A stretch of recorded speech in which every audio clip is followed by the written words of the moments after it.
Chaque jour, Charles et Carole vous présentent la leçon de l'école du sabbat.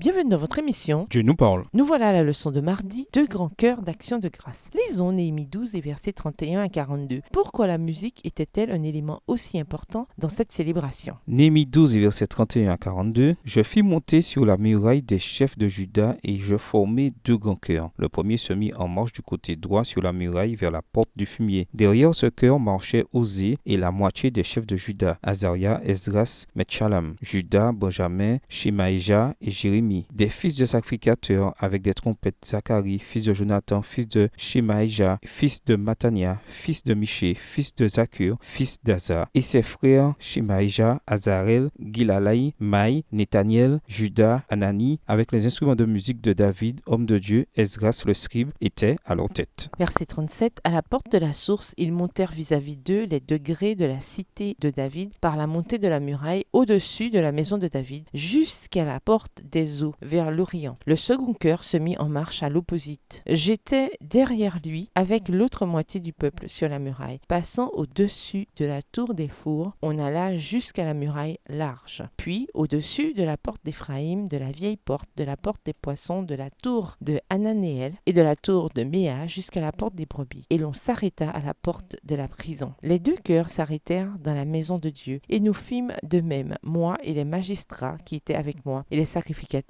Eliakim, Maazéja, Mijamin, Miché, Eljoénaï, Zacharie, Anania, avec des trompettes, et Maazéja, Shemaïja, Éléazar, Uzi, Jochanan, Malkija, Élam et Ézer. Les chantres se firent entendre, dirigés par Jisraksha. Une partie du service d'adoration à l'époque de Néhémie consistait en 2 chœurs d'action de grâce qui faisaient le tour de Jérusalem en chantant accompagnés d'instruments. Ils commençaient au même endroit, puis se séparaient, chacun allant dans une direction différente en suivant les murs de la ville. Un groupe était dirigé par Esdras, qui était devant, et l'autre avait Néhémie à l'arrière. Les 2 chœurs se retrouvaient à la porte de la garde, et de là se dirigeaient dans le temple. Les prêtres qui soufflaient des trompettes complétaient chaque procession. Une fois que le chœur entrait dans le temple, ils se tenaient debout face à face. C'était une procession et un service d'adoration impeccablement organisé. Pour répondre à la question sur l'importance de la musique dans la célébration et le service d'adoration, nous devons examiner sa signification dans le cadre du temple. La musique dans le temple n'était pas un concert que les gens venaient écouter, comme si l'on allait écouter la 4e symphonie de Beethoven jouée dans une salle de concert. Tandis que les musiciens chantaient et jouaient des instruments, le peuple s'inclinait en prière. Cela faisait partie de leur adoration. L'acte central du temple et de l'adoration concernait les sacrifices, en soi un acte plutôt déplaisant. Après tout, que faisait-il d'autre à part égorger des animaux innocents? Le fait de jouer une musique aussi belle, à bien des égards, en plus d'élever les pensées du peuple vers le ciel, contribuait à rendre toute cette expérience d'adoration plus agréable. Cherchez des exemples dans la Bible où la musique était un aspect important de l'adoration. Réfléchissez notamment à Exode 15, verset 1, 2 Chroniques 20, les versets 21 et 22, et Apocalypse 15, les versets 2 à 4. Sur terre et dans le ciel, la musique fait partie de l'expérience d'adoration. Remarquez qu'en dans les versets ci-dessus, les chants concernent exclusivement ce que le Seigneur a fait pour son peuple, y compris leur donner la victoire sur la bête. Après tout, de quelle autre manière aurait-il pu avoir cette victoire? C'est une louange à Dieu pour ses actes salvateurs. Nommez certaines choses que Dieu a faites pour vous qui constituent de bonnes raisons de chanter ses louanges. Au revoir. Et à demain si Dieu veut.